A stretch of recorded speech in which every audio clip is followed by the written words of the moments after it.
Welcome to the Narcissism Unmasked channel, where we will reveal to you truths you may not have known about the world of narcissists.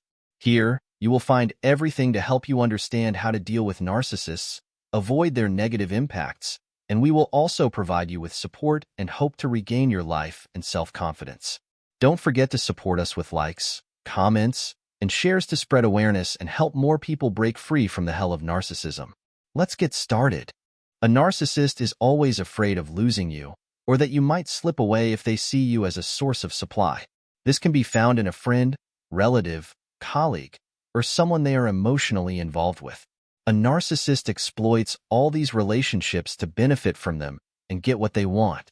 When you are exposed to narcissistic abuse and try to leave the relationship, the narcissist will not allow you to do so easily, but will continue their attempts to bring you back into the relationship because a narcissist cannot live without a source of supply and cannot execute their plans without having someone to manipulate and abuse.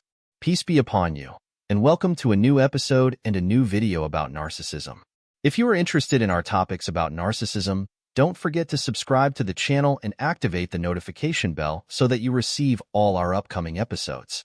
If you are coming out of a narcissistic relationship or friendship, you should always expect that the narcissist will constantly chase you because they will never respect the decision you made to separate.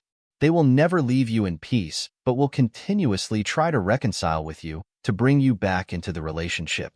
Therefore, you must know what to do when the narcissist asks you to return to the relationship. The first thing you need to do is set strong boundaries for yourself.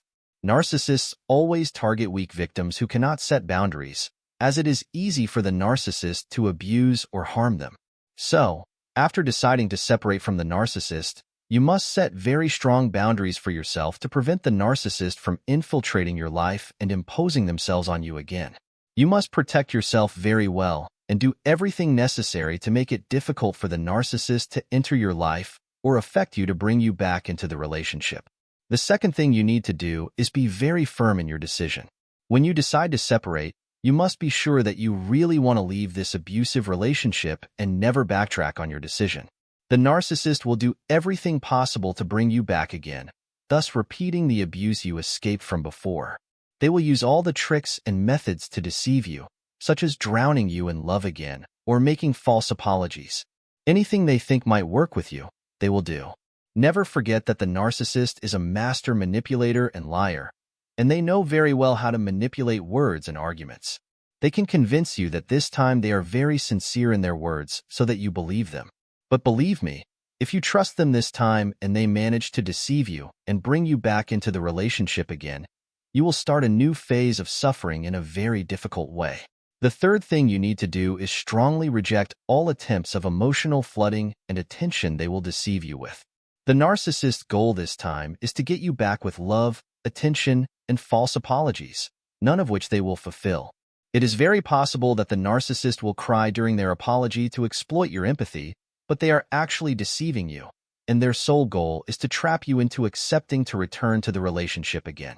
Once you believe the narcissist, they will start repeating the same mistakes they made with you before, and the situation will get worse every day. Keep in mind that the narcissist will not easily give up on you and will do the impossible to ensure they continue to receive supply from you. You must be sure that the narcissist who abused you while you were in the relationship with them does not deserve even a moment of thought about returning to them again. The fourth thing you need to do is think very carefully about the consequences of returning to the relationship again.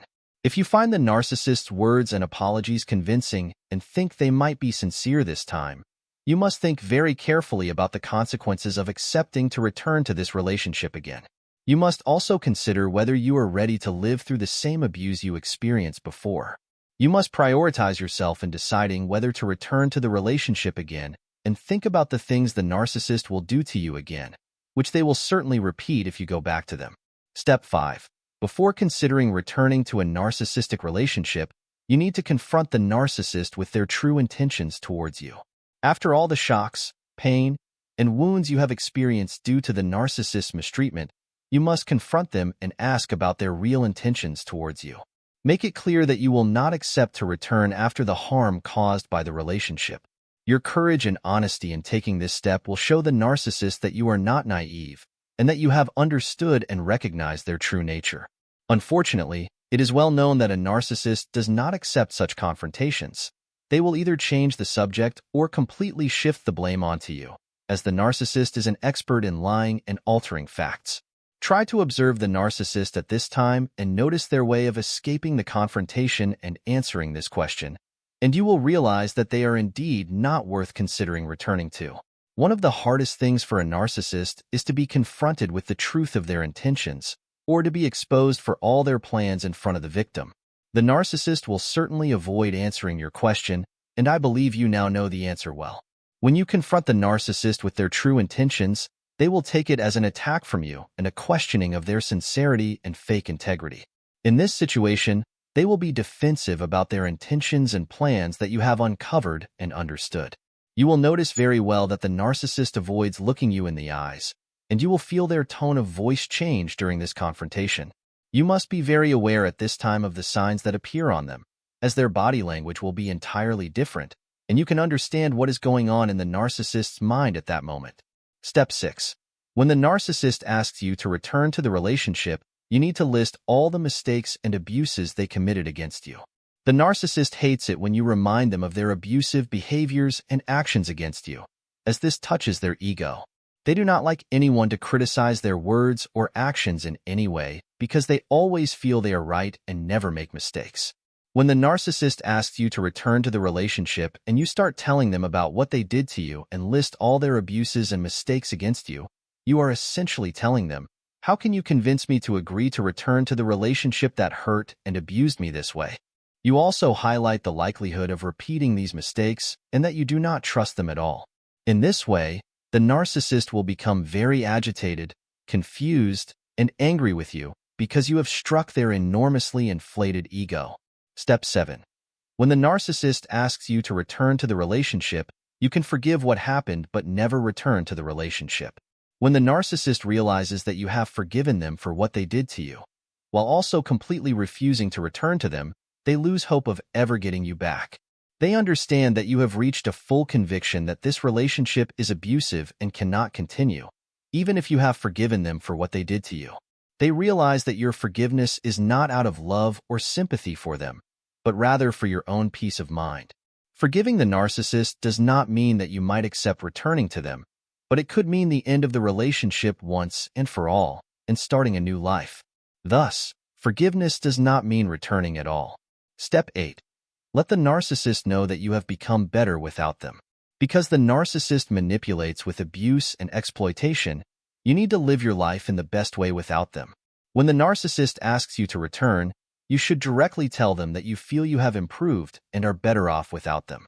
The best revenge you can take on the narcissist is to show that you are very happy in your life after ending the relationship and that you are doing something beneficial for yourself every day and progressing excellently without them. Step 9. Choose yourself and think only about yourself. After going through a painful phase of abuse and suffering with the narcissist, it is your right now to choose yourself and put yourself first. Do not compromise or gamble with your mental and emotional health with an abusive narcissistic person. When you start to prioritize yourself and put yourself at the top of your true priorities, it is not selfishness at all, but rather you are setting healthy rules and boundaries for your new life. You are also giving yourself the value you deserve, which the narcissist never recognized or acknowledged. And with that, we've reached the end of today's video. I hope you found the information we provided about narcissism and how to deal with it useful. If you have any experiences or questions, please share them in the comments so we can all learn from each other. Don't forget to subscribe to my channel Narcissism Unmasked and activate the notification bell so you don't miss any new videos. If you like the video, support me with a like and share it with your friends to spread awareness and help more people. Thank you for watching, and see you in the next video.